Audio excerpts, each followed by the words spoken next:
Boa noite, pessoal. Boa noite, Gildo. Boa noite, meu convidado João Mendes, meu amigo do coração. Boa noite. Como é que vocês estão?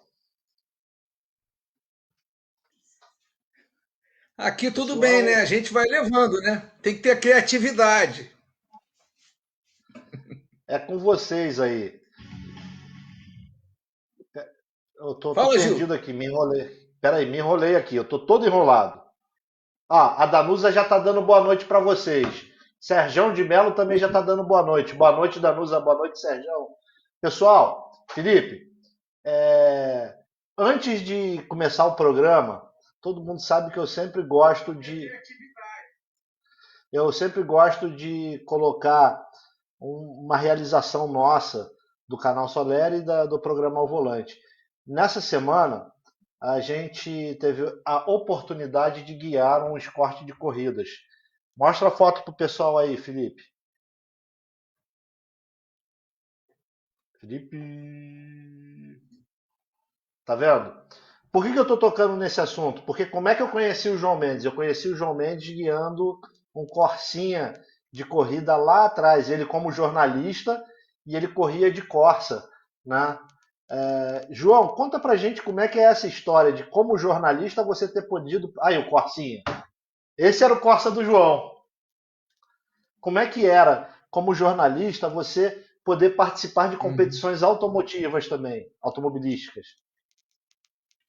Boa noite a todos. Eu sempre fui meio aventureiro, né? Eu comecei a escrever de carro e de moto, fiquei muito tempo escrevendo de moto, aí acabei correndo em várias categorias do motociclismo, e quando eu tive a chance, toda vez que eu tive a chance de fazer alguma coisa para me abastecer mais de informação, eu consegui fazer.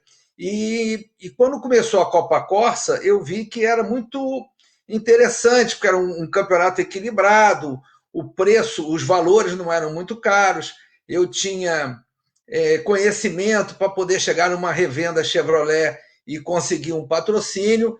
Então eu acabei estreando no automobilismo na Copa Corsa em 1996 e fiquei com muita pena de, naquela época, só ter uma categoria, porque muita gente estava estreando, e se tivesse uma categoria dos estreantes, tá entendendo?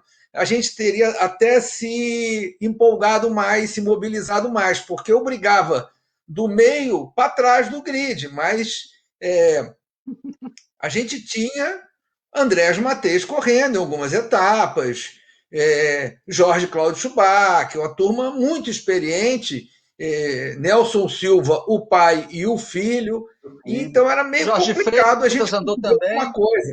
Jorge Freitas, tem tanta gente boa que correu nessa época que é, a minha meta na Copa Corsa era não tomar volta. E eu fiz um campeonato inteiro e eu não tomei volta de ninguém em momento algum. Então, Mas tem essa era a minha meta.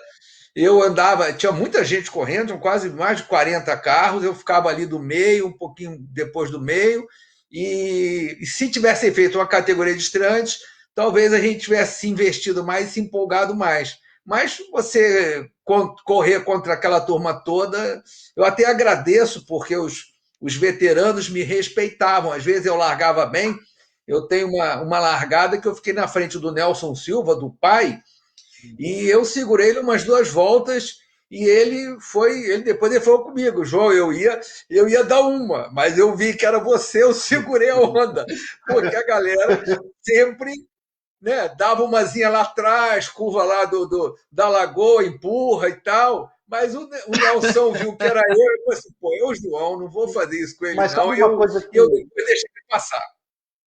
sabe uma coisa que me marcou muito naquela temporada lá? Eu acompanhei de dentro do teu box, né?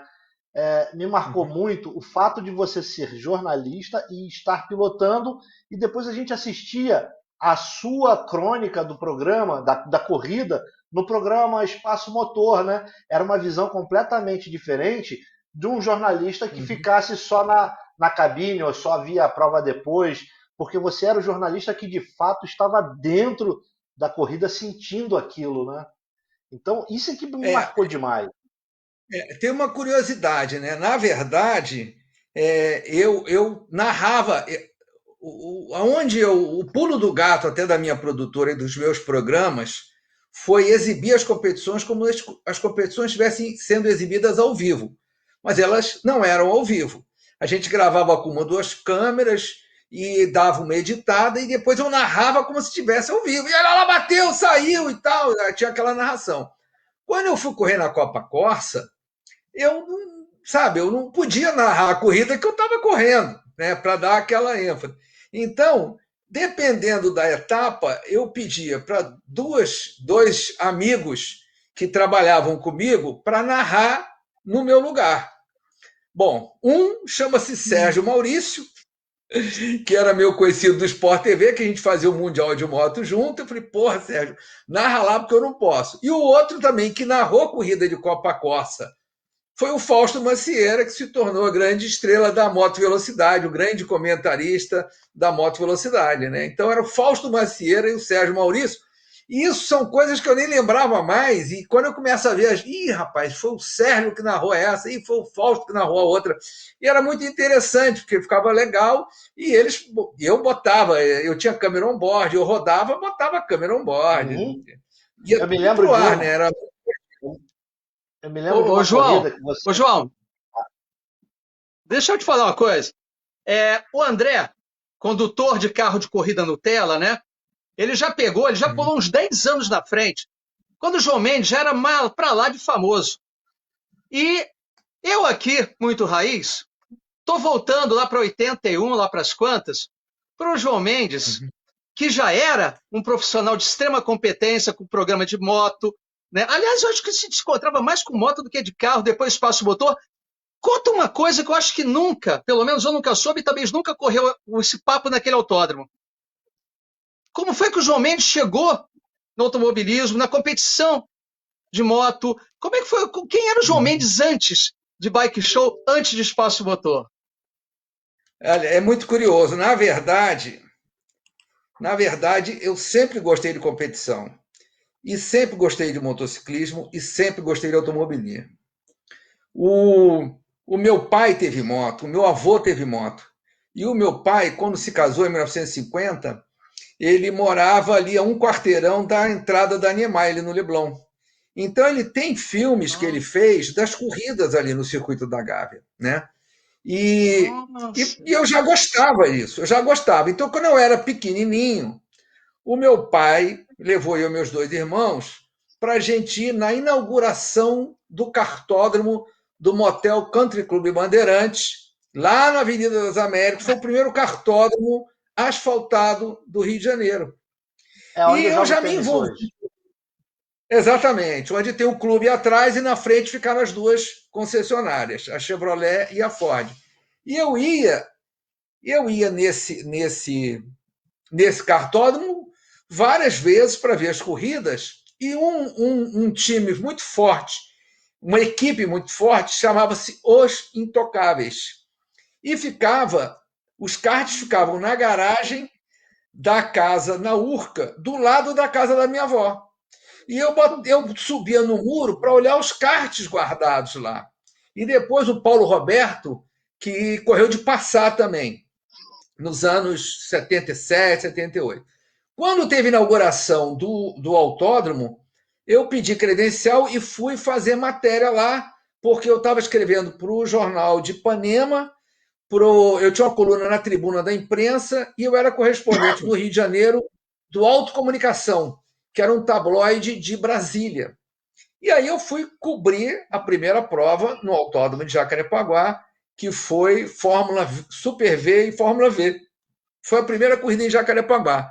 Dali para frente, eu continuei trabalhando e cobrindo as corridas para botar nas minhas colunas, falar de moto, as corridas de moto, as corridas de carro, até que em 78 para 79, eu passei a editar um tabloide chamado Velocross, que era distribuído no Autódromo de Jacarepaguá. Eu me lembro que a gente fez uma edição especial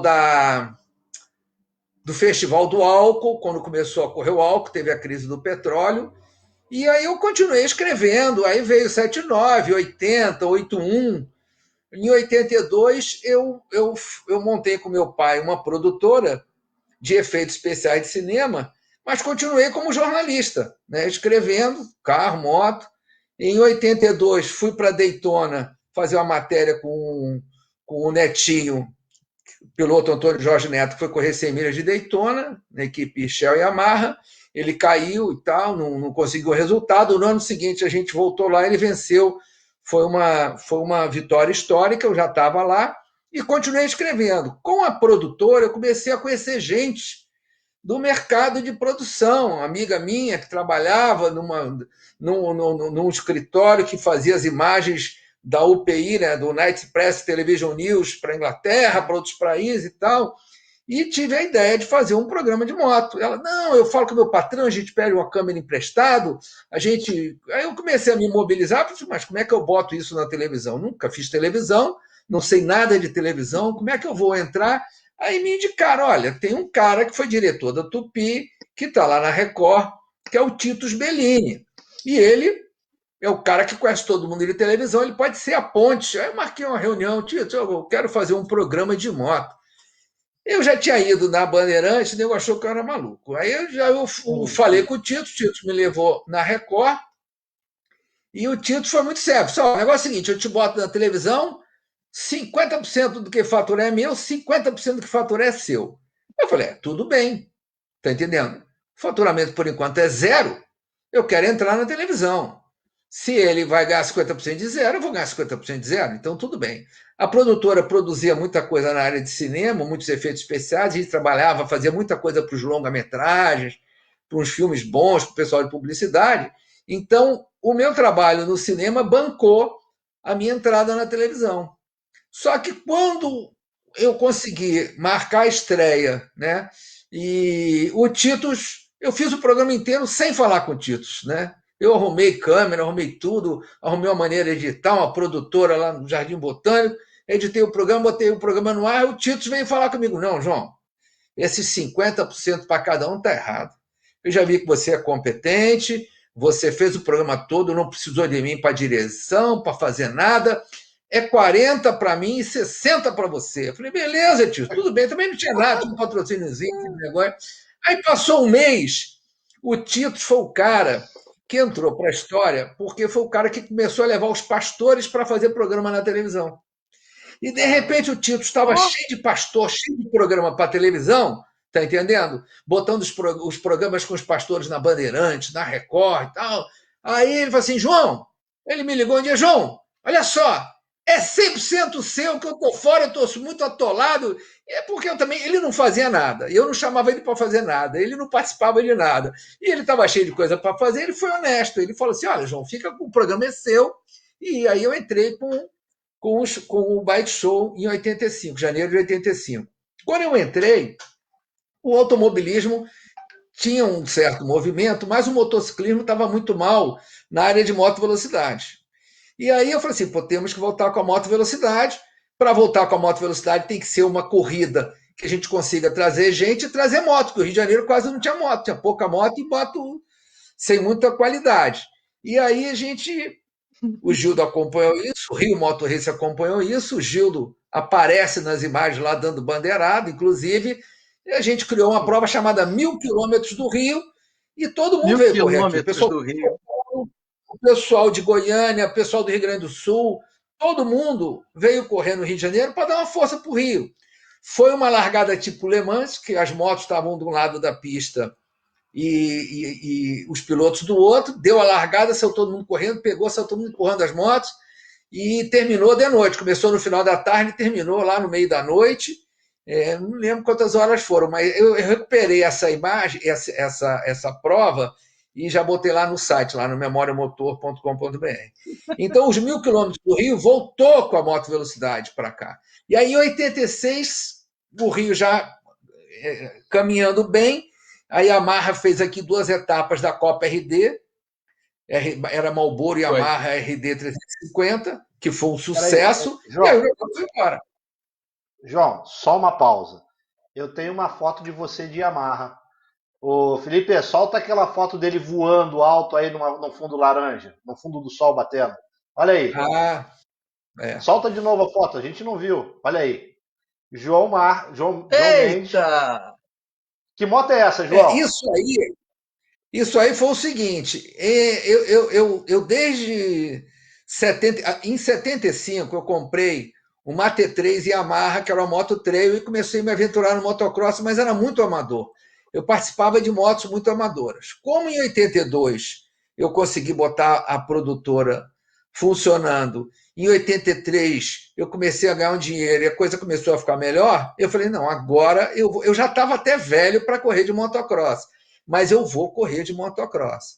E aí eu comprei uma DT 180, né? Eu corria com ela, ganhei um patrocínio da Syncalto Yamaha, que é Chevrolet hoje, mas na época ela era Yamaha também. E aí eu comprei uma MX, que era essa aí da foto. Essa foto aí foi no pavilhão de São Cristóvão, que eu venci na minha categoria. Foi a corrida mais. Foi o maior prêmio da época. Em 84, o prêmio no pavilhão de São Cristóvão foi maior do que o prêmio que o Hollywood Motocross pagava. O cara que Uma organizou deu um tonelada de cano. uma romaria de caminhão levando areia ali para dentro e tendo que socar, Não, que compactar, botar máquina ali dentro. Tem uma foto exatamente. preta e branca E aí, naquela época, o pavilhão de São Cristóvão ainda tinha o teto. Então, esse evento, para você ter uma ideia, esse evento demorou uma semana. Ele começou no final de semana com o show do Barão Vermelho, com o Cazuza de vocalista. Depois, o barulho era ensurdecedor, tá entendendo? Eu ganhei essa prova, mas eu Isso ganhei essa mesmo. prova. Eu ganhei essa prova, fui para o hospital, fui hospitalizado, tive que enfiar um dreno debaixo do joelho, na perna, e eu fiquei 10 Nossa, não dias com sabia. a perna pendurada para tirar uma infecção eu corri com febre, e eu fiz, na verdade, eu fiz a classificatória com muita febre, botei a perna para cima, porque a perna infeccionou. Eu falei assim, eu não vou deixar de correr, mas só que eu botava a perna para baixo, a dor era animal. Aí a gente fez um torniquete na minha perna direita, passamos uma corda e travamos embaixo do joelho. Eu sentei na moto, o Egon Coates, que era da minha equipe, ele fez a moto pegar, porque eu não Egon, conseguia fazer. E eu larguei irmão em do quinto. coach, Eu fui até irmão do primeiro Christian. e irmão do Christian. E na chegada, a corrida foi tão louca que ficou um pega. O Totti, que era um piloto que tinha uma Montesa 250, e eu brigando, e ele não conseguia me passar. E nós fomos abrindo de todo mundo, e as pessoas ficam tão ligadas na disputa, que o diretor de prova esqueceu de dar a bandeirada. Só que Nossa. tinha um salto indo e o salto voltando. Como ele não deu a bandeirada na ida, na hora que a gente fazia uma curva, a gente voltava por trás dele, ele deu a bandeirada atrás. Só que o Totti estava me passando. E eu falei assim, eu não vou perder isso. Quando eu vi que o cara ia me dar a bandeirada nesse salto, eu meti a mão no fundo e fiz o salto numa condição que eu jamais conseguiria aterrissar. Mas eu não ia perder, eu não quis saber, eu não ia perder aquela corrida. Então eu voei, mas eu voei tão longe que a moto bateu no chão, saiu capotando, eu fui para o lado. Como a minha equipe sabia que eu já estava com a perna machucada, foi todo mundo lá me levantar. Eu estava bem, tá entendendo? Venci, mas eu nem peguei, não teve pódio, eu fui embora. Mas o cara levou o prêmio, o dinheiro da organização toda, e o cara sumiu. Eu fui um dos poucos que recebi o meu prêmio, porque a Syncalto tinha montado no pavilhão de São Cristóvão uma barraca para vender consórcio. E o organizador, na segunda-feira, foi lá na Syncalto para receber o valor da locação do espaço para vender os consórcios. E o Alexandre, que era o gerente lá, falou assim, não, mas peraí, temos que descontar o prêmio do nosso piloto que você não pagou. Aí a Syncalto descontou o prêmio e me pagou. E aí pagou para o cara a diferença. O cara estava fugindo, porque ele já estava todo mundo atrás dele, e ele pegou o que sobrou e foi embora. Eu soube também que o Luismar, saudoso Luismar Chaveta Muniz, foi outro que também conseguiu receber, porque o organizador tinha o sogro dele lá à frente e ele tinha uma loja. E o Chaveta falou assim: não, foi lá na loja, lá na Mão Grande, pegou o prêmio dele em pneus e levou os pneus para ele. Mas nesse pavilhão, o Chaveta venceu uma categoria, o Márcio Campos venceu outro, Paulo Monteiro outra e eu outra. Foram as 4 categorias, João, 2 nacionais e 2 importadas. Você sabe, eu vou contar agora para o Gildo. O Gildo também não sabe nem você o que eu vou contar. Estou eu nos Jogos Olímpicos, de motorista lá do pessoal da família olímpica e tal. Daqui a pouco, quando eu olho, vem vindo um japonês de uns 70 anos. E aí ele vem conversar comigo. Ele: você conhece o João Mendes? Eu olhei assim: caramba, como é que é isso? Eu estou nos Jogos Olímpicos, o cara veio me perguntar se eu conheço o João Mendes. Ele: você conhece o João Mendes sim, você era um moleque que ficava andando nos boxes lá do autódromo atrás dele, para cima e para baixo. Aí eu falei: é mesmo, é o Arada lá, o Rio Arada. Rio Harada. Como é que você hoje o Harada comandou o marketing lá, né, da Yamaha nos anos 80, na época da Copa RD. E depois ele virou um jornalista, né? Ele passou a escrever de moto, né? Ele virou um colega. Na verdade, ele virou um colega. Mas nos anos 80, 90, ele estava muito envolvido com a Yamaha. Ele trabalhou com a Yamaha durante muitos anos. Rio Harada. Ele me contou que ele patrocinou você, teve uma história dessa aí. A Yamaha é uma história interessante que eu conto no meu livro, né? Uma vez, moleque, eu fui para Interlagos e cheguei lá no box da Yamaha, na época estava Secoto, era uma Taça Centauro. Estava correndo Secoto, Walter Villa, tinha uns pilotos de fora, e eu estava lá e o cara da Yamaha estava cheio de boné na mão. Eu falei: pô, me dá um boné, cara, me dá um boné. Insisti, o cara não quis me dar um boné. Eu conto essa história no meu livro. Aí passou uns anos, daqui a pouco eu estou com um bike show no ar e tal, e a Yamaha queria fazer uma ação comigo. Eu falei assim: eu quero 3 motocicletas. Aí eles fecharam. Aí eles mandaram as motocicletas para mim. As motocicletas, um dia eu saí para almoçar, estava na produtora, saí para almoçar. Eu falei: João, chegou um caminhão aqui, deixou 3 motocicletas aqui desmontadas no caixote. Falei: pô, desmontada não, né? Pô, entrega na revenda, que a revenda monta para mim, pô. Aí os caras passaram lá, pegaram de volta e levaram na revenda. Os caras me entregaram 3 motocicletas desmontadas no caixote, né? Como se eu fosse uma revenda para montar, para fazer revisão de entrega. E aí eu sempre falei isso: pô, um dia eu pedi um boné, vocês não me deram, agora vocês estão me dando 3 motocicletas aqui, que eu acho que eu cresci um pouco, né? Foi uma boa história. Não, maneiro. O Gildo tem coisa aí para falar. Vai lá, Gildo. Ô, João, a gente não pode deixar de agradecer a Priori de Conteúdos, esse espaço maravilhoso aqui para a gente, para todos nós, para quem é do mobilismo, do motociclismo, do kartismo. Fora que a grade é maravilhosa, uma série de programas super interessantes. E tem uma novidade, tá? Vocês devem estar reparando que a gente tem um QR Codezinho fazendo companhia para a gente aqui. Já há alguns programas. Pois é, essa Covid atrapalhou um pouquinho os planos da Priori de Conteúdos, atrapalhou os planos do mundo todo. E para que a Priori possa continuar trazendo para vocês pessoas com a qualidade, com as histórias do João Mendes, com toda essa grade, com essa programação tão incrível, você pode apontar o seu leitor de QR Code aqui para o nosso QR Code, para essa latinha de espinafre aqui. Pois é sempre do outro lado, né? Eu tenho que fazer assim, não sei de que lado tá. Oh, meu Deus do céu. E aí você vai poder contribuir. Sua contribuição é muito importante para que a gente possa manter, que a Priori possa manter um equipamento de qualidade, uma conexão de qualidade, um sinal de qualidade e, principalmente, estar sempre trazendo para você essas pessoas maravilhosas que abrilhantam o nosso programa e todos aqueles que fazem parte da família Priori de Conteúdos. E, João, eu não podia também deixar de aproveitar essa oportunidade, tá? Vamos voltar para o João. O negócio é espremer hoje, João. Jabá demais. Para com isso aí. Já que já deu jabá para a Priori de Conteúdos, João, dá um jabá do Memória Motor aí. Eu tô sempre lá lendo as matérias e tal. Faz um jabá do Memória Motor. E Na fala verdade, do seu livro, fala mais do seu livro. vou falar. Não, o Memória Motor, o mundo mudou, né? O mundo mudou, a gente está aqui na Priority, que é uma TV de internet, há anos desde 2013, eu botei o site Memória Motor no ar, justamente para colocar o meu arquivo de vídeos, né?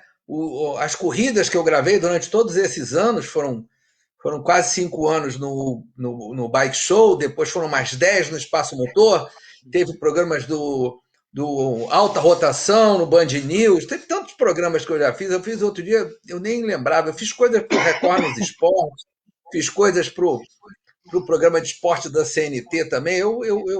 Onde eu podia colocar automobilismo e motociclismo, eu sempre coloquei. Então, eu participei de muitos programas e fiz muitas coisas, né? No Sport TV também, claro.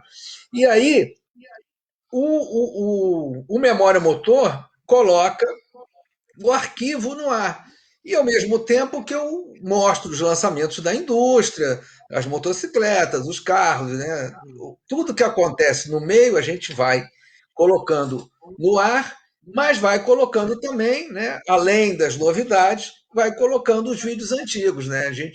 Recentemente, eu tô colocando muitos vídeos até no ar, porque eu estou pegando o link para botar no meu livro. O livro vai se chamar, está praticamente pronto, né? João Bike Show Mendes, o motociclismo na TV, 256 páginas, uma encadernação super bonita, bem feita. A gente está já com edição, já tem mais de 200 fotos.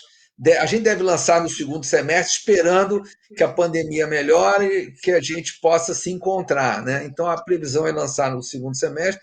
A Yamaha do Brasil está patrocinando, e eu conto muitas histórias do motociclismo, não só histórias do programa, porque muitas histórias deram origem ou ajudaram a fazer o programa, ou eu a chegar no programa, né? Então, tem muitas histórias, muitas curiosidades. Como eu escrevi esse livro do ano passado para esse, eu consegui também depoimentos dos grandes pilotos, de muita gente, e o livro está bastante rico de informação, está entendendo? Do motociclismo. Esse livro saindo, aí eu vou fazer um do espaço motor, um do automobilismo, para contar as histórias todas do automobilismo, que eu tenho histórias fantásticas quer dizer, nesses 20 anos que eu gravei Campeonato Carioca de turismo, mas teve 9 edições das 24 horas de Le Mans, foram 2 vezes que eu fui para a África, no Paris-Dakar, na equipe brasileira. Eu acho que tem tanta coisa, tanta história para contar, que eu acho que um vai ser pouco, né? O próprio livro do Bike Show já tem história demais, que eu já comecei a segurar. Eu falei, não, essa aqui eu vou deixar para outra, eu vou fazer depois mais alguma coisa. E o do Espaço Motor eu sei que vai ter volume 1, volume 2, tem muita história para contar. O João, vamos lá. Tem algumas histórias que eu me lembro de quando eu era garoto que para mim ficaram marcadas, né? Eu estava lá com 16, 17 anos, andando atrás de vocês nos boxes, que nem vocês eram os ídolos, né? Você, o Gildo, o Cinder, cara. E tinha um cara que eu achava muito engraçado e muito emblemático no autódromo, que era o Kibe. Vamos lembrar um pouquinho do Kibe, conta dele lá, o que ele fazia, como é que ele era. Ele chegava lá, eu sei que ele conhecia todo mundo conhecia ele. Tem uma história de um container, conta umas histórias aí pra gente. Não, o Kibe, o nome dele é Elcio Moreira, é um amigo antigo da galera, e a gente pedia, quer dizer, a gente ficava muito enrolado em dia de corrida, né? Sempre aquela correria de treino e tudo. E a gente pedia, falava com o Kibe conhecia muito fotógrafo, muita agência de modelo. Eu falei, Kibe, arranja umas meninas para ficar lá com o guarda-sol no grid e tal. Então o Kibe sempre aparecia lá com a opção de uma mulherada bonita, né? Então ficava todo mundo em cima do Kibe, né? Ô, Kibe, tudo bem e tal. O Kibe tinha um problema de paralisia infantil, ele puxava de uma perna, e Mas era um cara super boa praça, e ele recentemente já teve uns 4 princípios de infarto, vários princípios de AVC, uns AVC, mas ele está aí, tá entendendo? Volta e meia a gente se fala por telefone, a gente mantém contato, mas o que me levavam as mulheres para fazer bonito lá no autódromo, e a turma ficava toda atrás do que, porque quando terminava a corrida, tá entendendo? Aquelas mulheres iam ter que ir embora, e alguém tinha que levar embora. Então ficava abelha no mel, todo mundo ali, precisa de carona e tal, aquelas coisas. A gente sabe como é que é, né? O automobilismo, não sei se a Danusa ainda está assistindo a gente, mas ela sabe que o automobilismo é um ambiente muito machista, né? Praticamente a maioria são os mecânicos, são homens, chefes de equipe, a maioria, agora tem uma mulher na Stock Car e tal. Então ficava mulher bonita no autódromo, chama atenção, né? E o que fazia sucesso por causa disso? Aquilo era muito engraçado, é por isso que me marcou. E a outra história que me marcou dessa época foram duas histórias que. A Danusa tá aí ainda, tá? Tem duas histórias que me marcaram. O Jorge Antônio Antolini está pedindo para você contar uma história. Jorge, eu já vou falar da história que você está pedindo, mas deixa eu pedir para ele contar duas histórias aqui que eu vivi isso e para mim foi muito engraçado. João Mendes chega num dia que ele convida os patrocinadores para ir lá ver ele correr, né? Aí foi lá, era um russo meio louro, alto pra caramba, de bigode, que acho que era da Chevrolet ou da sua. Né? E foi mais um outro, não sei o que, aí o João Mendes sai com o Corsa dele. Ele, não, porque hoje eu vou fazer tempo e tal, não sei o que, e o cara todo lá esperançoso com o João Mendes, né?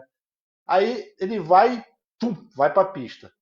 Daqui a pouco todo mundo passa na reta para fazer tomada de tempo e nada de João Mendes passar. E a equipe do João com o Cinder, coitada, ela era precária, porque eles corriam ali contando os tostões, né? Faziam o mendigo mobilismo como eu. Né? É difícil. E tinha um mecânico só chamado Alexandre. Lembra do Alexandre? Então, tinha um mecânico só que era o Alexandre. E o João não passava. Daqui a pouco vem a voz da torre. Atenção, bandeira amarela, babá, e saiu o resgate. Quando volta, vem o João com o Corsinha todo detonado e o cara da Chevrolet lá arrancando os cabelos, porque o João Mendes ia correr com a logo dele, aquela coisa toda. Eu não sei de onde surgiu, mas surgiu uma frente inteira de Corsa para a gente montar naquele dia. Né? E o carro que era o mais bonito do grid acabou ficando o cicatriz, né? Conta o que passou na sua cabeça naquele momento ali. Não, isso foi num primeiro treino de sábado que, na verdade, eu dei uma atravessada e alguém estava muito próximo, entrou na minha frente e destruiu a minha frente. Só que me levaram pro box e aí eu rapidinho já liguei, tá entendendo, para a concessionária para me arrumar um para-choque, um capô. E aí tinha o Celção, né? O Celção era aquele negão forte que batia com a marreta e botava o carro no lugar certo. E o Celção desamassou os paralamas, a gente botou o capô novo, o carro era todo pintado, mas o capô vem de fábrica preto.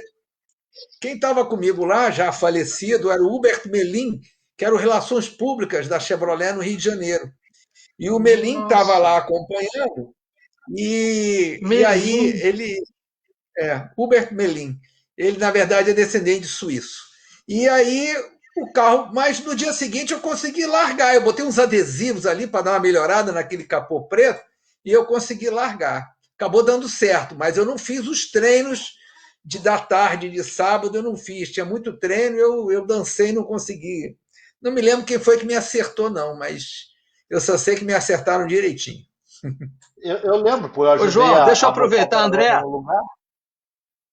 André, a gente não pode deixar de agradecer a presença do Serginho. Tem uma presença muito especial aqui, que é a do Júlio Caio. Seja muito bem-vindo, Júlio Caio. Tem o Vinícius, tem o Ottolini. A Danusa já é sócia de carteirinha, né?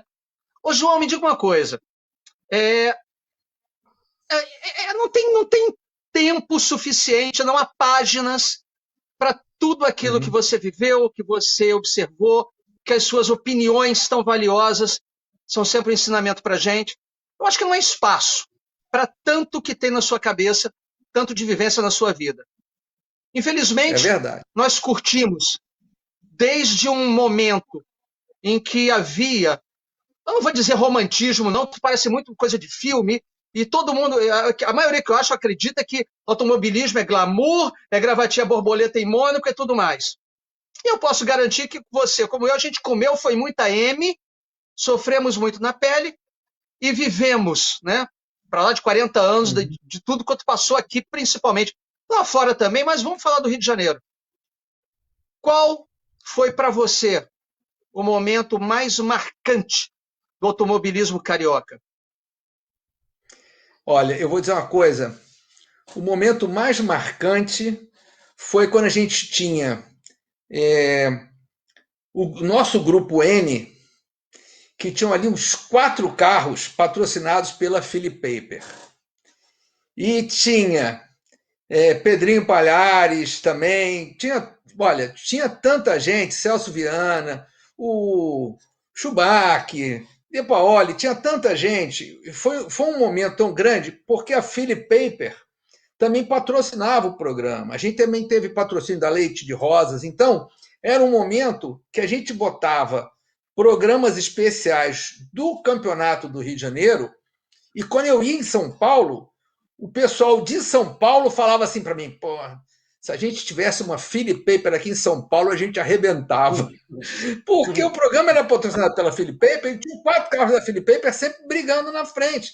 Então a Philip Paper teve uma visibilidade tão grande e foi tanta gente atrás do seu Ricardo Tanuri, querendo patrocínio, querendo ver se conseguiu alguma coisa, que até o seu Ricardo e o seu filho, Sandro Tanuri, que foi campeão também, acabaram indo para a Stock Car e foram fazer uma equipe que tinha Ingo Hoffmann, tá entendendo? Então, isso foi um desdobramento de um momento muito bom que o Rio de Janeiro viveu, porque o programa Espaço Motor, ele era transmitido em rede nacional, ele estava em mini parabólica também. Eu me lembro que o Paulão Gomes assistia lá de Ribeirão Preto, na terra dele, o pessoal falava comigo, tô vendo o seu programa e tal, tinha gente que vinha em Manaus. Então, o que acontece? A CNT não pegava no Brasil inteiro, mas as pessoas que gostavam de automobilismo tinham mini parabólica e assistiam. E todo mundo babava porque queria ter. E isso, a repercussão disso foi que, num determinado momento, o pessoal de São Paulo falou assim, João, a gente quer que você faça também aqui em São Paulo. Só que São Paulo eram 11, 12 categorias, metade corria no sábado, corria Classic, corria Fórmula, corria de tudo.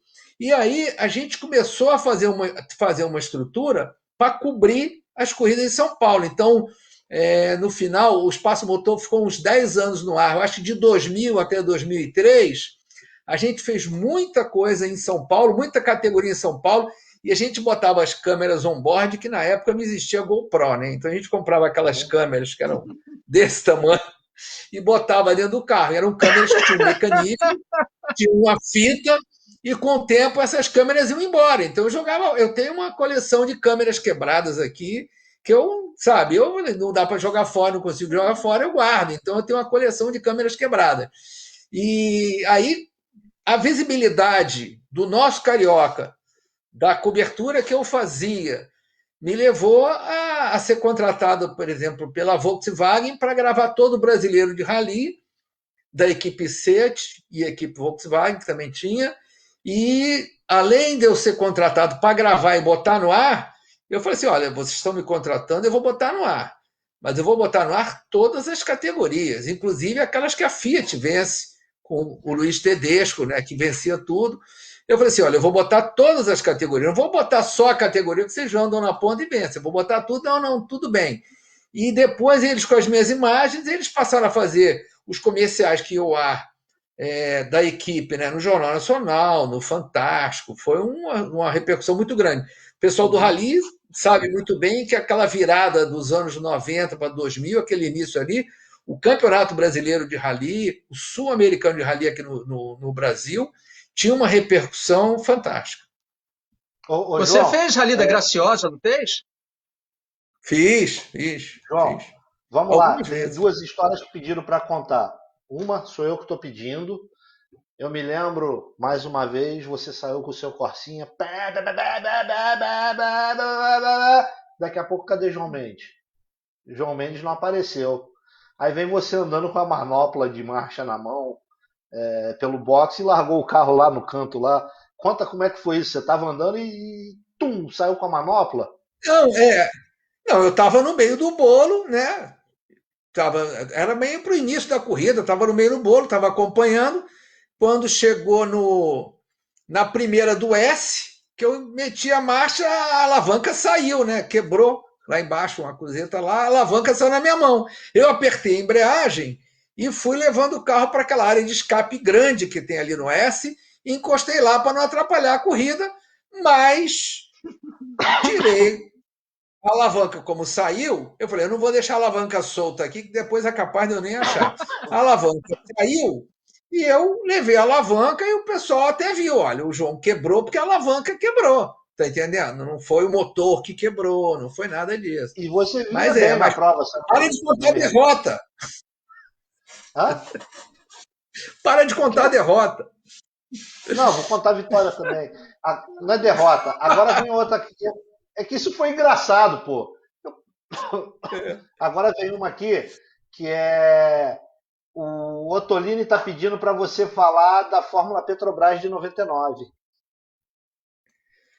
A Fórmula Petrobras.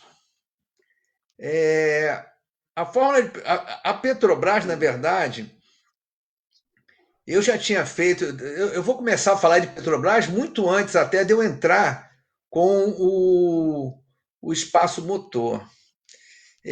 Eu fui contratado, talvez as pessoas não se lembrem, em 91, tinha um torneio Rio-Minas que a Petrobras patrocinava e tinha um campeonato de kart também que a Petrobras patrocinava. E eu fazia as imagens, corria na minha produtora, editava e levava para serem exibidas no placar eletrônico. Então, a minha relação com a Petrobras já foi nessa época, no início de 90, 91, 92 e tal. Quando eu entrei até em 93 com o Espaço Motor, eu peguei até esse material, algumas coisas, e reprisei, botei no ar, que as pessoas viram só na Globo, às vezes matérias mais curtas. Agora, depois teve a Fórmula Petrobras, que foi um sucesso, tá entendendo?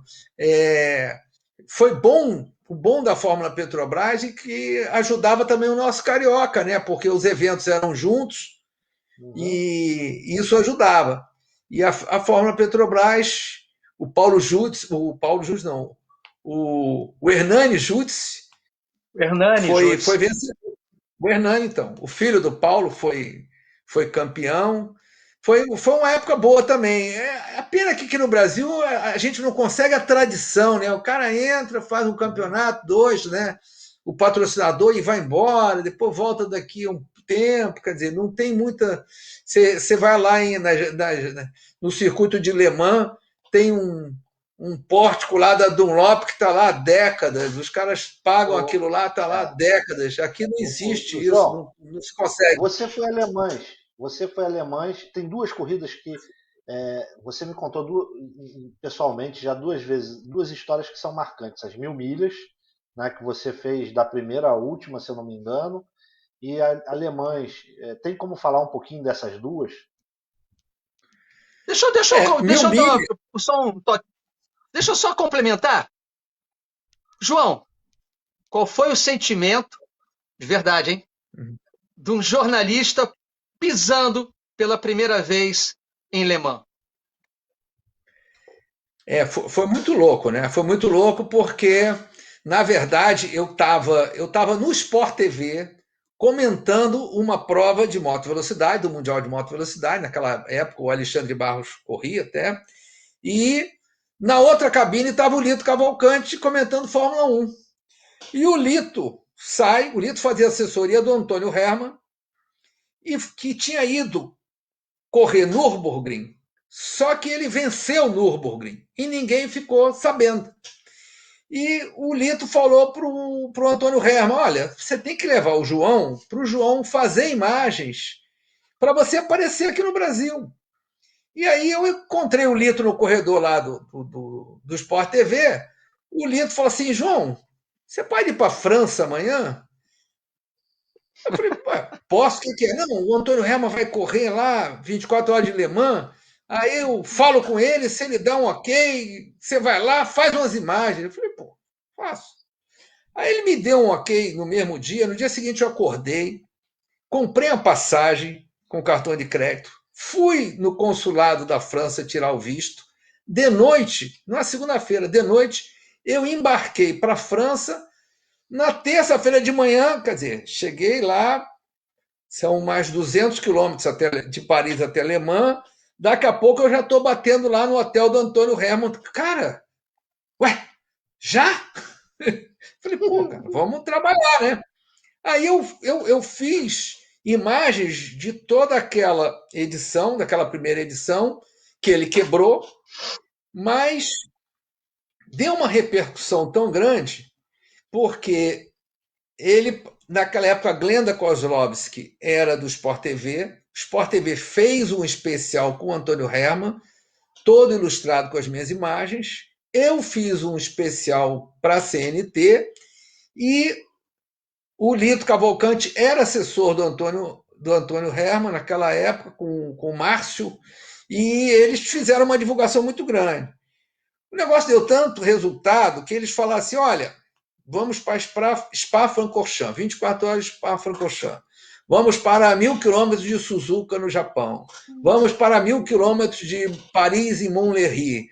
Eu só sei que eu viajei o ano inteiro com o Antônio Herman. No ano seguinte, eu já estava acompanhando ele vencendo o protótipo, e lá na Flórida, e 24 horas de Daytona. Eu passei 9 anos indo para as 24 horas de Le Mans, fazendo matéria dos brasileiros, tá entendendo? Maurício Sala, Nelson Piquet, tá entendendo? Nelson Piquet correndo de McLaren. Eu só sei que eu fiquei muitos anos viajando e fazendo matéria, gravando esses pilotos que passaram a ter um retorno no Brasil que eles não tinham, tá entendendo? Agora, recentemente, a revista da McLaren queria uma foto do Maurício Sala lá em Le Mans para fazer uma matéria lá, e o Pandini, né, assessor de imprensa, até me ligou: João, você tem foto do Maurício Sala? Eu falei: olha, eu ia fazer vídeo, mas eu fiz uma foto da equipe toda na praça em Le Mans, porque a vistoria em Le Mans é na praça, né? A vistoria técnica é na praça, é no centro da cidade, para a cidade inteira acompanhar. Então, os carros vão para o centro da cidade, os pilotos vão para o centro da cidade, toda a vistoria técnica dos carros é feita em boxes, na praça central de Le Mans, e os pilotos também levam o seu macacão, sua luva, a vistoria toda. E depois de toda essa vistoria, eles, num canto da praça, que tem uma placa, 24 horas de Le Mans, e o ano, todas as equipes fazem uma foto clássica ali. Então eu tinha essa foto clássica do Maurício Sala, que saiu agora, acho, na revista da McLaren no Brasil, agora em janeiro. Ô João, É muitas histórias. O Bandini que você está falando é o que organizador da Copa Shell, né? Não, estou falando do Luiz Pandini, do Panda, que ele é assessor de imprensa, assessor de imprensa da McLaren e assessor de imprensa também da Stuttgart Sport Car, da Porsche. Conta pra gente um pouquinho de Copa Shell, João, que você também chegou a estar nessa época, né? Olha, a Copa Shell, eu vou dizer uma coisa, a Copa Shell eu via mais de casa. E eu fiquei com muita pena, porque eu vi, isso foi muito marcante, eu gostava muito da Copa Shell por causa de... Por exemplo, conheci o Paulo Jutz. Paulo Jutz correu com o Andrés Mateis um ano. Eu conhecia de muitos anos, de garoto, eu conhecia o Ricardo Kozak, que era da turma de lenha da rua, tá entendendo? E o Kozak também correu em dupla com o Andrés Mateis, também foi campeão. Então, eu acompanhava a Copa Shell, algumas vezes fui em Jacarepaguá, mas eu acompanhava mais de casa. E, de repente, eu vi que os campeonatos todos passaram a ter transmissão pela televisão de uma maneira mais profissional, que começou Copa Fiat, Stock Car e tal, e a Copa Shell demorou muito um determinado ano, ela demorou muito para se estruturar E aí a transmissão era da barriga verde, que não tinha muita experiência e tal. E ali começou um declínio, né? Eu fiquei com muita pena, porque eu gostava muito do formato de dois pilotos no carro, das disputas, da gente ver o piloto da frente, não, o Andrés vai economizar pneu para entregar para o outro vai, sabe? Tinha toda aquela. E você vê que foi uma geração muito, sabe, muito marcante que correu o Copa Shell. Acho que a Danusa acho que pode até falar mais de Copa Shell aí. Acho que ela participou muito dessa época, não? Eu acho que a A Danusa gente quer participou trazer, mais do a gente quer Danusa. trazer ela, mas ela tá chorando, dizendo que não pode vir, não sei o quê. Ela fica fazendo do charminho. Mas tem uma outra João, o coisa aqui. André, Ah, Uhum. vai, continua, André. Vai, fala. eu ia falar de uma outra coisa que são as 1.000 milhas, né? E você me contou que o organizador das 1.000 milhas te convidou várias vezes, ele ficou sendo seu amigo. Comenta das 1.000 milhas aí pra gente, que eu sei que foi muito marcante para É, você. as 1.000 milhas era a grande corrida aqui do Brasil, né? Que tinha um charme todo especial. Aconteceu alguns Abertura de desastres, Copa algumas Shell coisas. vários anos. As 1.000 milhas, é, naquela época, eu acho que era o Centauro que fazia, e o Eloy Gogliano É. era o diretor, ele foi presidente da Confederação Brasileira de Motociclismo, foi presidente do Centauro, e eu já conhecia ele desde garoto das corridas de moto. A coisa, quer dizer, a gente aqui no Rio de Janeiro eu saí com um piloto aqui do Rio de Janeiro para participar de corrida no Autódromo de Interlagos, achando que ia ganhar alguma coisa e o prêmio ia pagar a gasolina da volta. Aí não ganhava, caía, não ganhava, de pô, seu Eloy, pô, arranja um dinheirinho aí para a gente voltar, tá entendendo? E eu tinha muito carinho pelo Eloy, porque o Eloy era um batalhador, ele tinha sido piloto de moto, foi campeão, e ajudou, fez o Centauro.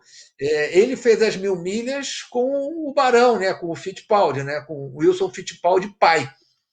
E, e eu sempre ia entrevistar o Eloy, ele me chamava de Joãozinho, então eu ia entrevistar ele, Eloy Gogliano, cheio de formalidade, eu queria que você falasse dessa edição, que foi um sucesso. Ah, Joãozinho, ele já quebrava logo o gelo já. Então, eu ia com o maior prazer fazer as 1.000 milhas e depois eu me aproximei muito do pessoal que passou a representar a Porsche no Brasil, que foi a Stuttgart Sport Car, na época do Regi Schuck, e tinham muitos Porsches participando, foi uma época muito boa. E aí eu acompanhava, sempre gravava. Era a época do espaço motor, né? Então foi uma época áurea ali de 1.000 milhas acompanhando, gravando, né? E a gente ficava ali, pô, era cansativo, mas tem uma história muito curiosa que tinha uma emissora oficial transmitindo as 1.000 milhas. Então eles fizeram a largada, eles davam flashes, iam fazer a chegada. Só que na hora da chegada, o narrador falando, eles vão entrar na última volta. O gerador desligou e o sinal caiu. O Ai, sinal caiu. Então eles não tinham a chegada. Então, quando o sinal sumiu, a emissora botou no ar o break. E eu estava com a câmera parada, gravando os carros todos passando. Então eu tinha essa imagem da chegada, os carros todos passando. Aí os caras assim, João, pelo amor de Deus, me empresta a sua fita. Aí eles pegaram a minha fita, levaram no caminhão, botaram no ponto ali antes dos carros cruzarem e voltaram no break. Tá aí a chegada! E ficaram narrando os carros passando ali com a minha fita. E depois cortaram pro box, tal. Eles deram uma enganada, cara, profissional, mas eu nunca vi isso, né? Duas histórias de transmissão ao vivo uma foi essa e uma foi que a Tarobá na época, né, botou um link na torre e o link, né, a antena do link ficava lá acho no terceiro, quarto andar, lá em Interlagos, e um casal subiu lá na torre e estava namorando na frente do link. Começou tinha uma bancada, eles começaram a namorar ali, se abraçar. e o rapaz botou a mão na ponta da antena, botou a mão na ponta da antena, e eu, no rádio, assim, falei assim, ô Jorjão, Jorge Guirado, lá o pessoal da Tarobá, como é que tá a imagem? Não, porra, a imagem tá sumindo, só tá ficando áudio. Eu falei, meu irmão, sai daí que você tá estragando o sinal da emissora. O cara pediu desculpa e saiu. O cara tava namorando na frente da antena, tá entendendo? E o pessoal subia na torre, tinha um amigo do amigo, aquelas coisas todas. E às vezes era gente que não conhecia, não tinha noção da televisão, e era justamente a antena do link que trazia a imagem para o caminhão da Tarobá. João, deixa eu te perguntar uma coisa, que cada vez que a gente fala no seu nome, que a gente conversa, quando a gente falou que você estaria aqui, muito difícil para as pessoas desvincularem o João Mendes do profissional de automobilismo, do profissional de motociclismo, do esporte. É quase como uma coisa indissociável. Eu gostaria, e eu costumo dizer o seguinte, me interessa se é McLaren, Porsche, Ferrari, para mim é tudo a mesma porcaria, um bando de lata. Marca, a não ser o que é um desenhozinho bonito que ganhou marketing, fez bonito. Se não fossem as pessoas por trás dos produtos, por trás de um marketing, por trás de uma transmissão bem feita, se não fosse o ser humano por trás disso tudo, o que seria disso? Para mim, só um bando de lata que uma meia dúzia de otários resolve idolatrar e eu não faço parte desse grupo. A gente sabe o quanto que é sacrificante, o quanto que se doa, o quanto que se abre mão das nossas vidas em prol desse ideal, em prol desse profissionalismo que você levou a extremos de competência, né, de qualidade de imagem gerada, de informação qualificada.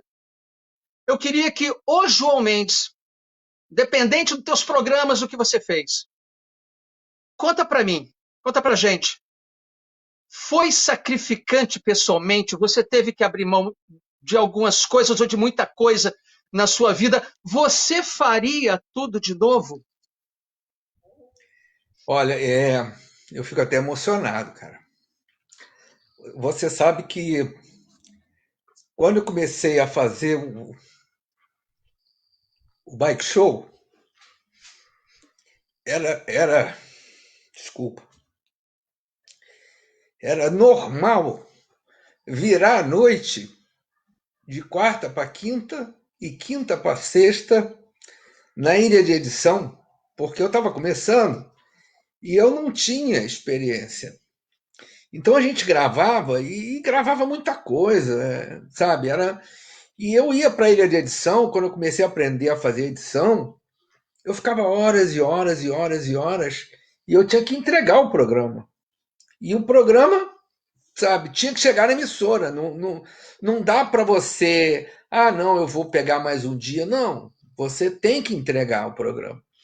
E eu me lembro uma vez que eu virei à noite, eu fui dormindo para entregar o programa lá na Record, que era na General Padilha, lá em São Cristóvão, e eu dormi com o carro, arrastei o carro no meio da parede do Rebouças. Cheguei lá, eles botam na máquina para fazer uma vistoria. Eles checam a fita. E quando checaram a fita, viram que tinha um bloco que não estava mixado, que eram 2 canais. Eu peguei aquilo, voltei no Jardim Botânico, que eu editava numa produtora no Jardim Botânico, antes de ter meu equipamento.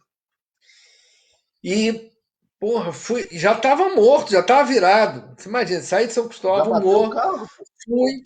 Fui, com o carro já arrastado, mixei, voltei. Quando eu chegava, era assim, tipo assim, sexta-feira, morto. E aí eu pegava o carro e ia viajar para gravar a corrida.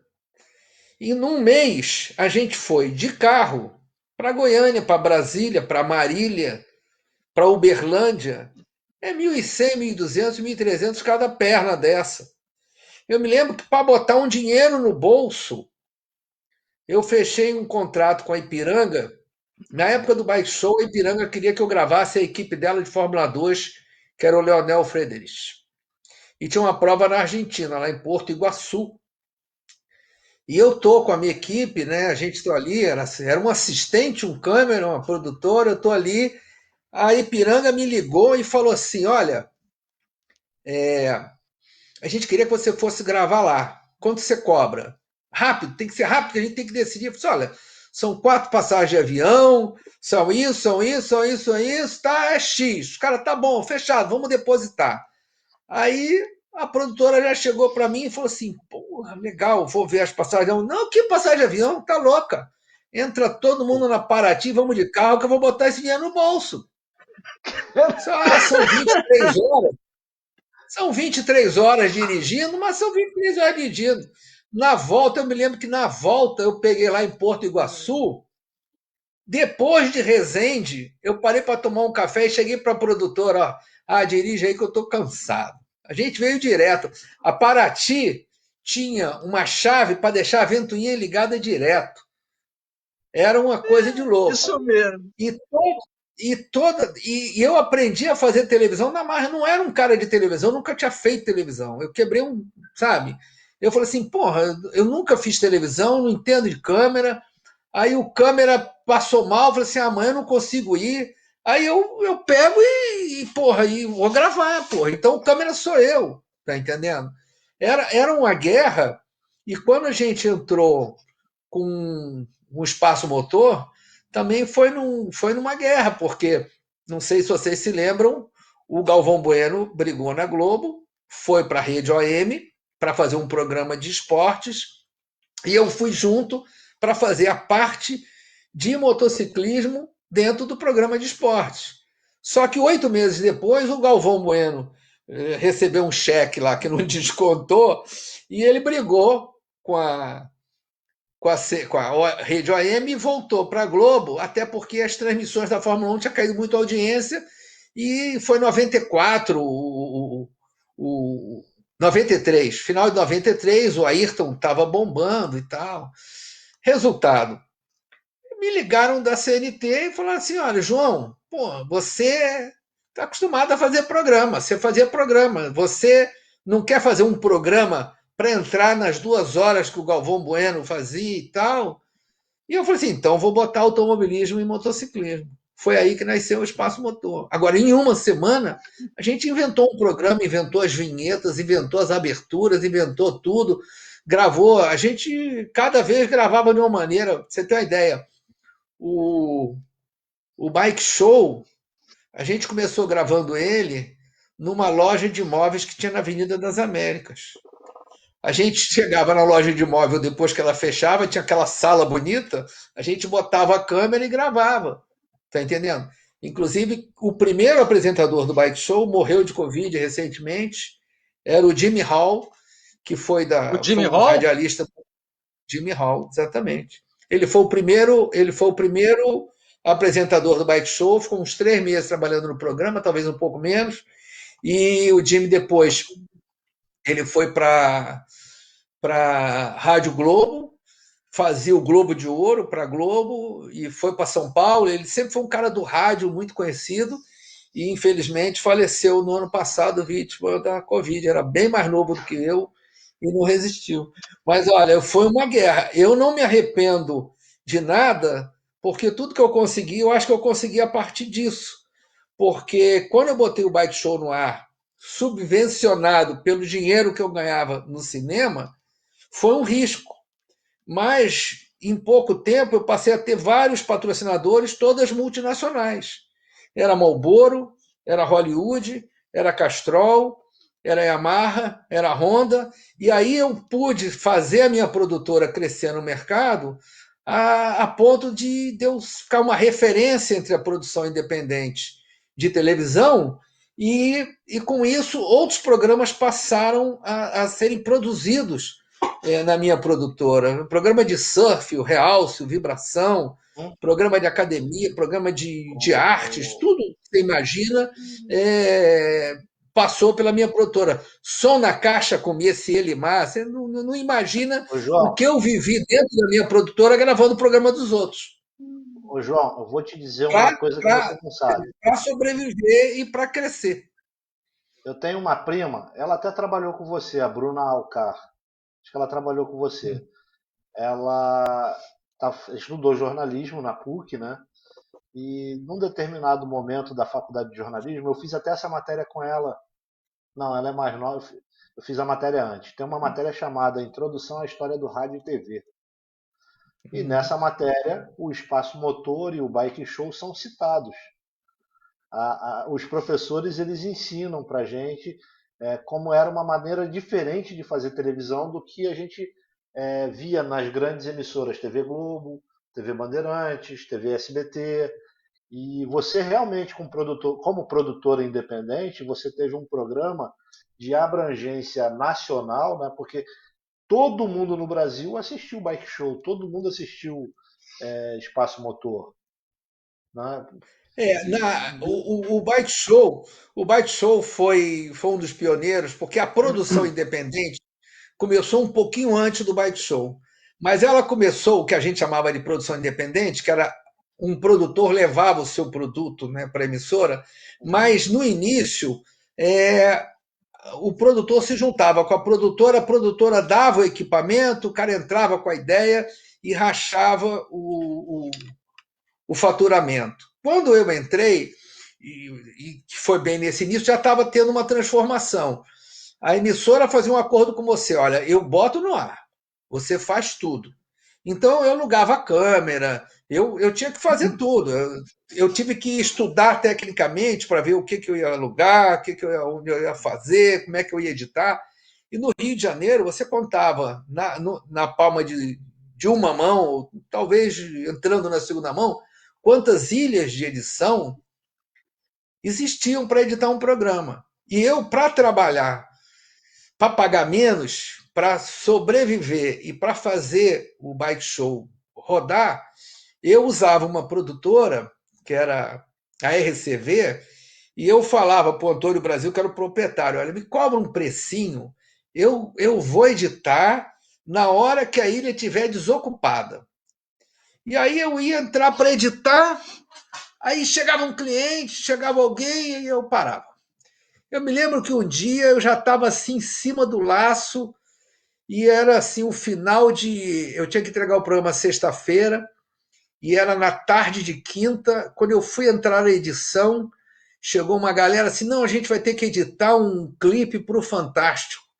Nunca esqueci, era aquela música Vai Passar, do Chico Buarque. Eu encostei no chão da sala ali, fiquei cochilando, escutando Vai Passar a noite inteira. Quando chegou de madrugada, os caras foram embora e falaram assim, João, tá liberado aí, pode editar. Eu editei o programa na correria, tá entendendo? Para terminar, e era tudo feito assim, na correria, sabe? Era ao apagar das luzes, mas entrava no ar de uma maneira tão honesta que eu fico até contente, porque esses vídeos que eu fiz, por exemplo, da época do Bike Show, hoje eu participo de vários grupos do motociclismo, dos veteranos, e você vê essas corridas hoje, as pessoas dão graças a Deus porque são os registros. Ninguém apareceu para fazer concorrência. Não apareceu nem em São Paulo. Você vê que eu fiquei aqui 20 anos fazendo o Campeonato Carioca, botando o Campeonato Carioca no ar. Às vezes, não, cada piloto dá R$ 30, e eu boto câmera e eu fazia mais por amor para manter, né, o negócio, para fazer. Depois ia lá com a bolsa lá, com os CDs, vendia os CDs, R$ 30, R$ 50, tá entendendo? Tem umas histórias assim que eram. Mas eu trabalhei muito, eu nunca me incomodei em trabalhar. Eu me lembro que eu encontrei. São coisas que são gozadas, né? Porque num determinado momento da vida, né? Eu estava morando no Golden Green, que é um condomínio grande aqui da Barra da Tijuca, e encontrei até um piloto, estava sempre comprando meu DVD ali e tal.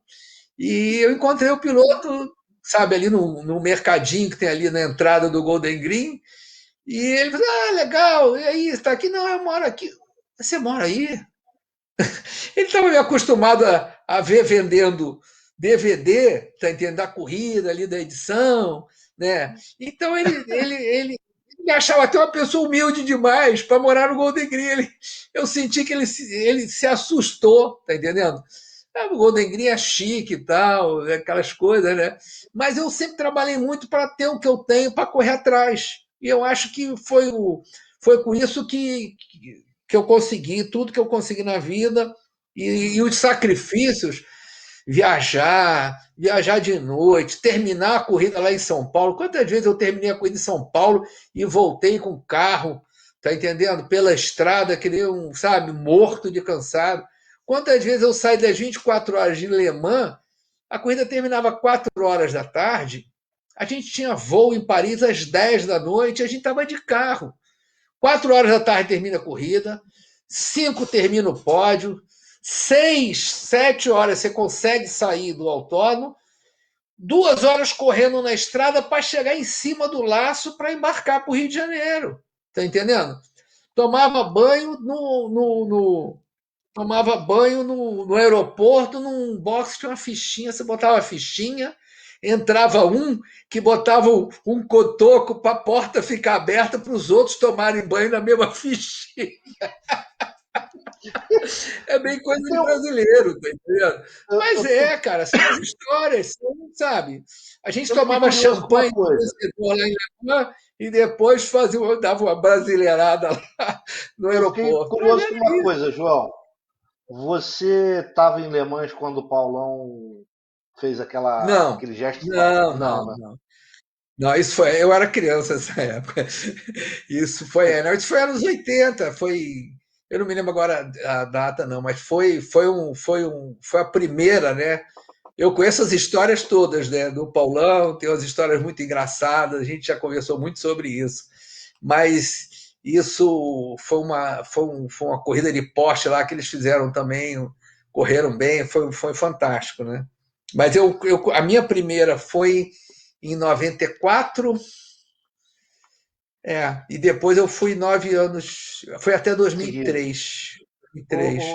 João, dentro da televisão, aí eu vou voltar agora aqui para a história de rádio e TV. Você pegou a televisão na época onde você não tinha transmissão nacional, que a Dutra era uma interligação entre Rio e São Paulo para fazer a transmissão do Rio para São Paulo e dividir os links.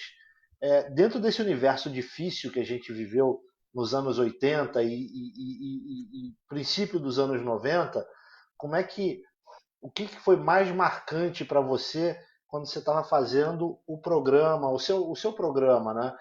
Porque tudo era difícil. Equipamento, só quem tinha eram as grandes produtoras e as grandes televisões. Você não tinha acesso a nada disso. Como é que era essa logística para você, né? Porque é o que você falou, era na garra. Na verdade, no início, nos anos 80, existiam poucas ilhas de edição e poucas câmeras.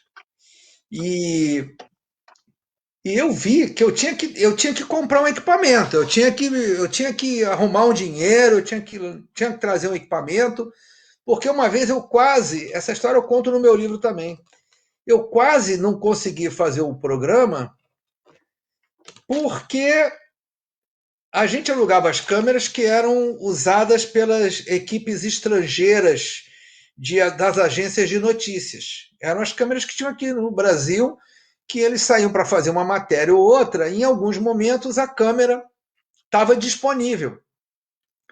Só que um dia descobriram que estava enterrado em São Paulo aquele carrasco nazista, o Joseph Mengele.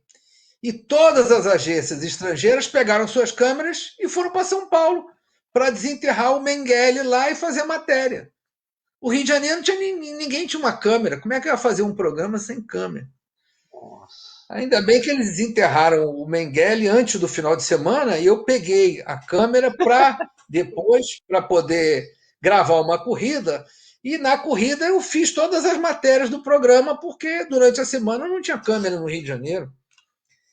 A gente passava por umas coisas que hoje você compra câmera na Casa e Vídeo, com muito mais qualidade do que essa câmera que está aqui atrás. Está entendendo? Hoje é 4K, Isso aqui tinha 750 linhas, hoje é 2.000, 4.000 linhas, tal. Uhum. As coisas mudaram, tá entendendo? Então, era tudo muito caro. Eu tenho uma foto que eu estou botando no meu livro, que eu tinha uma sala na produtora, que era uma parede de equipamentos, e essa parede de equipamentos, com muito mais qualidade, hoje eu tenho no meu celular. É inacreditável. Eu, para editar um vídeo da maneira mais rudimentar, eu precisava de 2 máquinas sem efeito nenhum, sem crédito, sem nada. Eu precisava de 2 Aham. máquinas, cada uma pesava 20 e poucos quilos e custava, quer dizer, lá fora custava $7.000. Para a gente aqui saía $14.000. Tá entendendo? Uma Você, unidade externa era $15.000. você conheceu a UM1, não conheceu? Sim, Da TV sim, Globo? conheci. Então, a Sim. UM1 hoje ela está fazendo a transmissão da Stock Car porque eu reformei ela, tá? Ela está na Multivídeo. Uhum, E aí eu vou te contar uma uhum, história que vai de encontro a isso que você falou, né? Vai somar.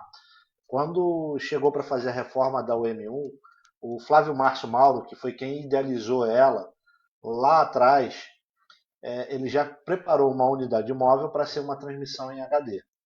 Tá? Ela chegou no Brasil em 94, se eu não me engano. E a quantidade de equipamento que ele teve que colocar naquele caminhão é assim, um absurdo de equipamento. Um absurdo. Quando veio para eu desenvolver o projeto de reforma dela, liderado por ele tinha sido promovido a diretor na empresa, e aí ia levar o M1 para a TV Bahia. Quando veio para fazer essa reforma, ela era toda em SD e a gente estava entrando no HD. Né? E já se comprava equipamento no Brasil para 4K e coisas posteriores. Quando nós fomos fazer a reforma dela, descobrimos que ela tinha espaço demais para os equipamentos modernos que a gente estava recebendo.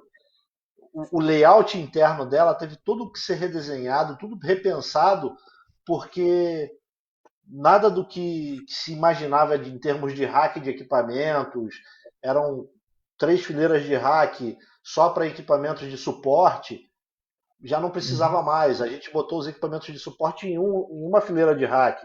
Os outros dois a gente teve o luxo de poder criar uma fileira a mais de EVS para dar as câmeras lentas. Por isso que hoje na Stock Car você tem uma corrida onde você pode botar 24 câmeras. Né? O Sérgio, quando comprou o projeto da TV, a UM1 saiu da TV Globo, foi para a TV Bahia, no meio da reforma. No meio da reforma, a TV Bahia virou e falou: eu não quero mais. Aí a Multivídeo veio e assumiu esse projeto e eu refazendo o projeto. Hoje ela é chamada de UM8. E o que ele conseguiu, a mesa de áudio, por exemplo, que antigamente era 3, 4, você mixava em estéreo e não tinha 5.1 em 94. Hoje, porra, o troço tem até áudio de alta definição, é uma Vista 9. Tudo isso aí, uhum. equipamento é o que você O falou. André, Ah, deixa eu emendar um negócio que eu achei muito interessante. Juntar uma coisa a outra. Ô, João, de qualquer maneira, eu já aproveito para agradecer a chance de ter estado com você durante tanto tempo da minha vida, a Obrigado. sua generosidade, a sua grandiosidade. Eu acho que é muito pouco para as pessoas somente imaginarem um João Mendes, uma máquina de notícia e tudo mais, tararau. Tem uma pessoa incrível atrás deste nome João Mendes e exato. todo Obrigado. mundo tem que ser muito agradecido por tudo que você fez e, acima de tudo, tem que ter uma coisa chamada respeito. Muito, muito, muito respeito. E eu Uhum. sei que a gente não tem tempo suficiente para que tanta coisa bacana seja posta para essa galera tão legal que está nos escutando. Eu gostaria de fazer uma última perguntinha. Espremendo um bocadinho você e do teu expertise internacional. Espaço Motor é um clássico, já é um cult da TV, Uhum. do jornalismo esportivo, né? E nós nos vamos e o Espaço Motor vai ficar, com toda certeza. Qualquer um que tenha a pretensão de continuar no meio, de abrir a boca para dizer alguma coisa, tem que honrar o trabalho do jornalismo especializado e também buscar no teu trabalho uma fonte de inspiração inesgotável. Aí me recordei que nós temos Auto Sprint, Cargraph, uma série de revistas lá fora que também, né, primam pela longevidade. Qual é a diferença, para encerrar, Júlia, a última pergunta, qual a diferença que você pode nos passar entre o jornalismo especializado praticado no Brasil e aquele que é praticado lá fora, que dá essa longevidade toda para tantos veículos tão bacanas de imprensa? Na verdade, o mercado mudou muito. O mercado, por exemplo, de televisão, onde eu atuei durante tanto tempo, ele foi se transformando. Se você for imaginar que o Bike Show começou numa época que nós tínhamos 6 canais de televisão, 3 revistas, e um caderno do Globo, um caderno do JB, que falavam também do assunto, o Bike Show conseguiu uma projeção que hoje fica muito difícil você conseguir, porque a mídia está muito pulverizada. Você tem 200 canais a cabo, 300 canais a cabo. Você tem, por exemplo, hoje a gente vê futebol da Espanha, futebol da Itália, futebol da Rússia, futebol... Você vê todos os campeonatos de futebol passam nas TVs a cabo. Então, os canais têm tanta coisa para colocar e a audiência está tão pulverizada que fica difícil você ter um programa específico. Aqui no Brasil existe um erro. O canal a cabo quer ter audiência de canal aberto. O canal a cabo ele tinha que ser direcionado para um certo mercado. Devia ter um canal só de golfe, um canal só de automobilismo, um canal... Mas esses não conseguem sobreviver, porque quem faz esses canais, quem está com esses canais, quer botar uma audiência para concorrer com a TV aberta. E quer também uma audiência, está entendendo? De todas as faixas. Isso é muito difícil.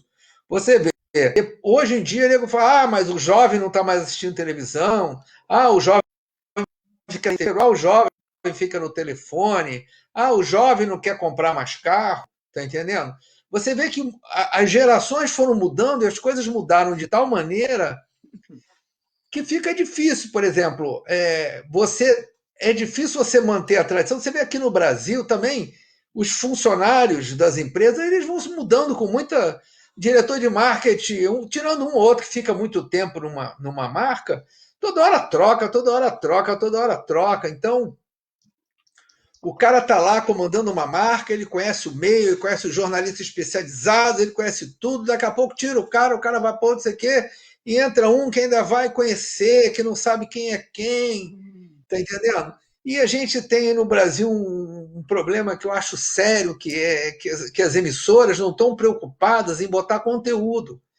É muito mais fácil para uma emissora vender os horários, as emissoras menores, em vez delas lutarem para ter um conteúdo, fazerem televisão, não. Eles têm um escritório e alugam os horários todos e botam um dinheiro tão grande, sabe? Um pastor paga 8 milhões para um canal X. O cara não precisa fazer mais nada, ele pega aqueles 8 milhões, ele está dando lucro, aí um dia esse pastor fala, não, vou para o canal Y, aí o cara fica falando sozinho, ele não tem conteúdo, aí vende mais barato para outro pastor, vende. Então, essas emissoras menores, que seriam, sabe, o trampolim de lançamento das novidades, como aconteceu comigo, com o Bike Show e depois com o Espaço Motor, hoje elas estão mais preocupadas em vender.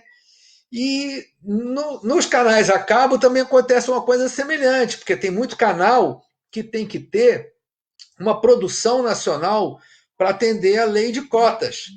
Então, eles teriam que comprar um produto para botar ali. Mas é o contrário.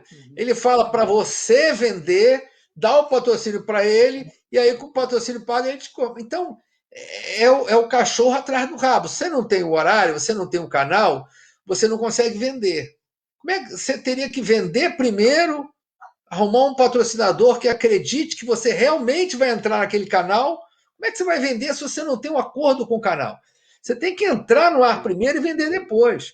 O Bike Show entrou por uma benesse da emissora. A emissora falou assim: olha, traz 100 mil. Eu falei assim: olha, eu não trouxe 100 mil, tem 10 mil, pode ficar com esses 10 para você. Não, não, não, tudo bem. Mas olha, na hora que eu entrar no ar, eu vou vender. E aí deu certo. O resto não faz isso. Então fica difícil você ter uma longevidade com os caras vendendo horário e querendo vender. Por exemplo, eu quando estava com o Espaço Motor no ar, a diretoria falava assim: pô, João, tem um pastor querendo comprar o seu horário. Eu mudei umas 2, 3 vezes de horário, porque eu fazia um horário, criava uma audiência ali e tal, o pastor vinha comprar o horário.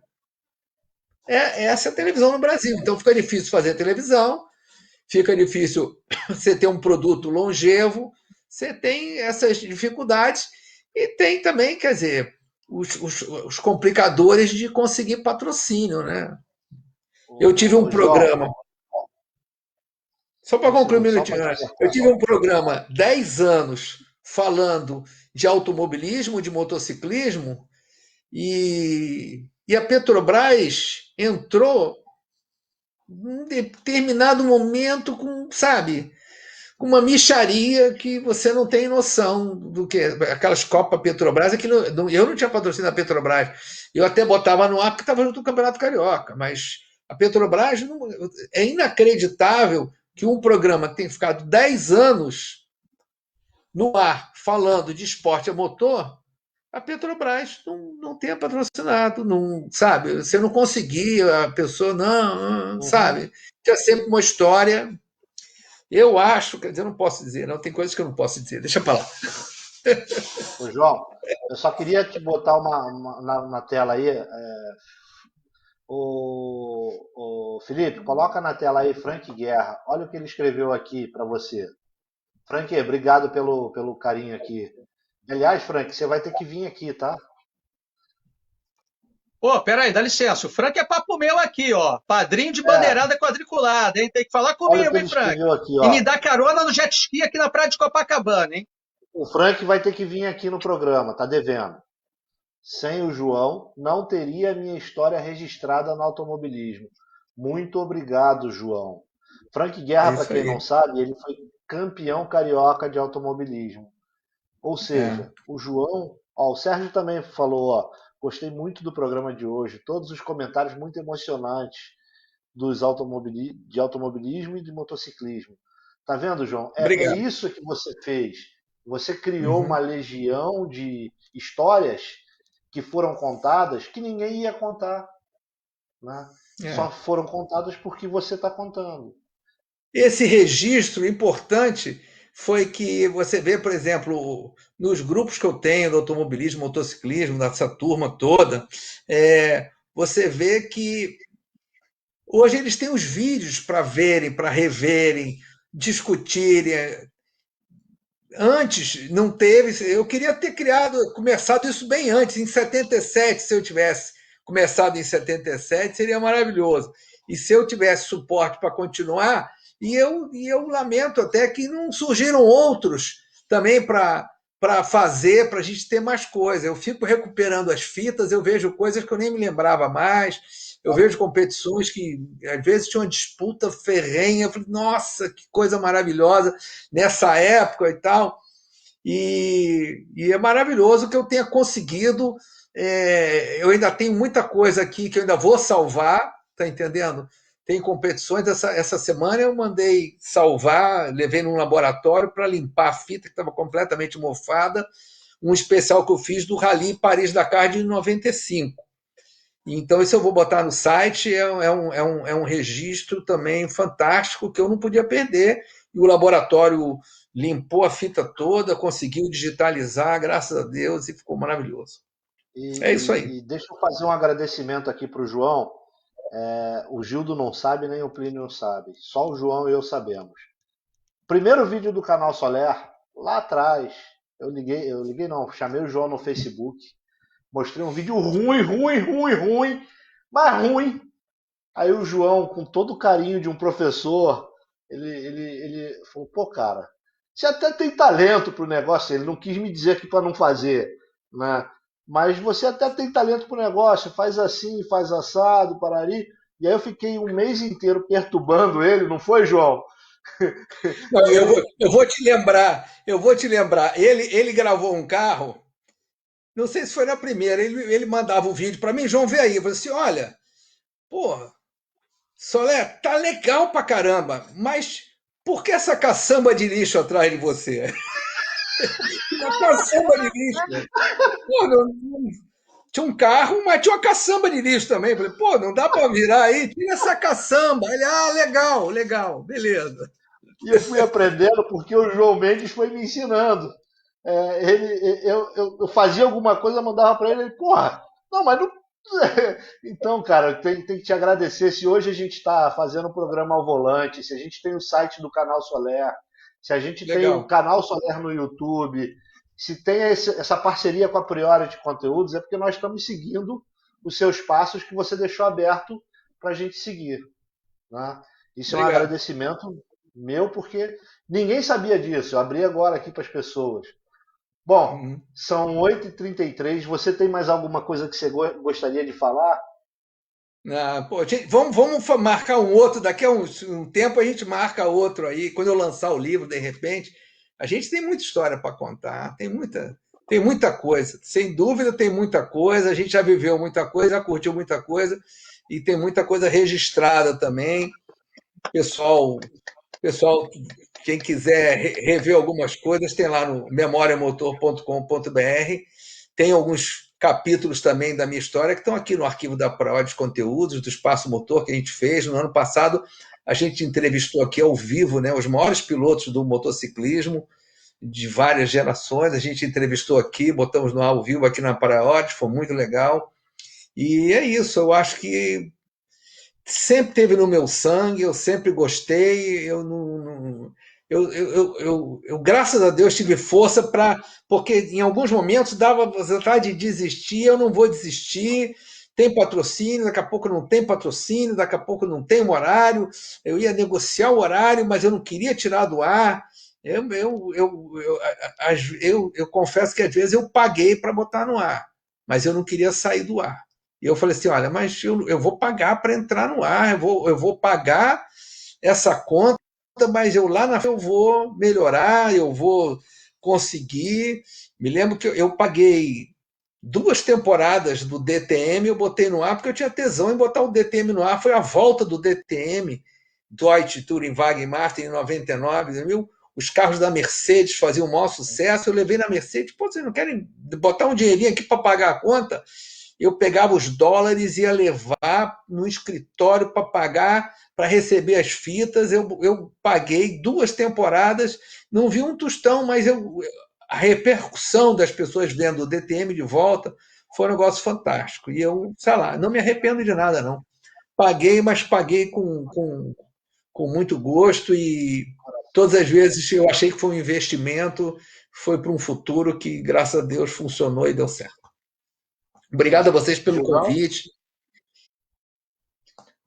Quer dizer, eu acho que foi um carinho muito grande das pessoas, todo mundo que entrou aqui, que falou, que fez o seu comentário, a turma toda. Eu tenho essa turma toda no meu coração, eu me dediquei muito para trabalhar e ter esse carinho das pessoas. Essa é a minha recompensa. Gildão? Obrigado. Bom, só isso. Obrigado. Eu já agradeci, agradeço mais uma vez. E, pessoal, vamos agora lá para a live do Sandro Tanuri, que ele vai ensinar como conseguir dinheiro de patrocinador. Eu vou correndo, porque às 21 eu quero aprender a ganhar dinheiro de patrocinador também. Felipe, letrinhas pode subir. Um abraço.